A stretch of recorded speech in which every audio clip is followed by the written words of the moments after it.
Sosok oknum yang terlibat di kasus penculikan dan pembunuhan Kepala Cabang Bank BUMN Muhammad Ilham Pradipta akhirnya terungkap. Oknum dari angkatan itu ternyata berinisial F. Ia berperan memerintahkan para tersangka untuk menculik Ilham Pradipta. Bahkan F juga memberikan uang 45 juta rupiah kepada 5 tersangka usai menculik korban. Dari 5 tersangka, hanya 1 orang yang mengenal sosok F. 4 tersangka lainnya baru tahu sosok F setelah menjalani pemeriksaan di Polda Metro Jaya. Kuasa hukum 3 tersangka, EWB, JRS, dan AT, Petrus Balapationa, mengatakan kliennya tidak kenal dengan F. Sebab selama ini F hanya berkomunikasi dengan EW alias Eras Wawu. F hanya berkomunikasi dengan Ewi yang ditangkap di Labuan Bajo. Keempat tersangka tidak tahu F siapa, di atas F siapa. Mereka hanya berhubungan dengan Ewi, kata Petrus dikutip dari YouTube Metro TV pada Rabu 27 Agustus. Namun Petrus membenarkan kalau F ternyata bukan warga sipil biasa.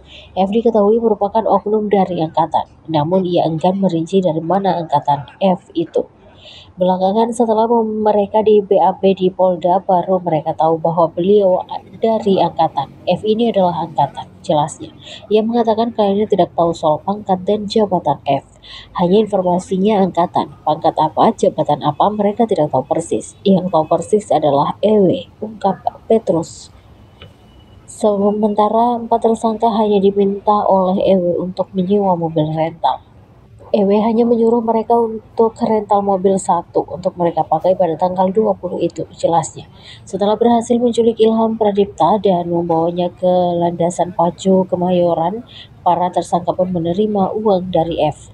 Diarahkan oleh F bertemu di lapangan RCC, Rawasari atau Cempaka Putih. Sampai di sana F memberikan 45 juta rupiah dari yang dijanjikan 60 juta rupiah, ucapnya. Setelah itu, kata dia, kelima tersangka termasuk Ewi membubarkan diri dan tidak tahu perkembangan lebih lanjut. Ia pun membantah kalau kliennya itu sempat bertemu lagi dengan Ilham Pradipta dalam kondisi sudah meninggal dunia. Mereka pulang ke rumah masing-masing, sehingga ada narasi yang menyatakan mereka menerima Ilham dalam keadaan sudah meninggal. Itu tidak benar, tandasnya. Sementara itu, kuasa hukum Eras Waro alias Ew, Adrianus Agal, mengatakan kalau para penculik ini sempat diminta mengantar Ilham Pradipta untuk pulang. Mengetahui dan melihat bahwa korban sudah meninggal dunia, kata Adrianus. Ia juga membenarkan kalau Eras dan 4 tersangka lainnya dijanjikan upah yang fantastis. Adrianus juga mengatakan kalau upah yang diberikan kepada Eras dan kawan-kawan ini akan diberikan langsung oleh tangan kanan bos. Eras dan kawan-kawan melakukan pekerjaan ini kan dijanjikan untuk mendapatkan upah. Karena belum dapat upah, malamnya mereka ditelepon untuk mengambil upah yang informasinya dari Eras, bahwa mereka akan mendapat upah di tangan kanan bos, jelasnya. Namun Adrianus menegaskan kalau bos yang dimaksud bukan F. F memerintah Eras untuk mengambil upah mereka yang dijanjikan 50 juta rupiah, kata dia. Ia pun sempat menyinggung adanya oknum aparat yang terlibat sebagai eksekutor. Namun untuk klaster penculikan, kata dia, semuanya merupakan sipil. Yang saya tahu kalau dari Eras ini sipil semua, pekerja keamanan lepas. Kalau klaster eksekutor kami tidak tahu dan tidak kenal mereka, tandasnya. Kabid Humas Polda Metro Jaya, Kombes Pol Ade Ari, mengatakan penyidik sudah mengamankan 15 orang terkait pembunuhan Ilham Pradipta. Setidaknya ada 15 orang yang diamankan, kata Ade. Ia mengatakan 6 orang diantaranya diamankan oleh Subdit Resmob.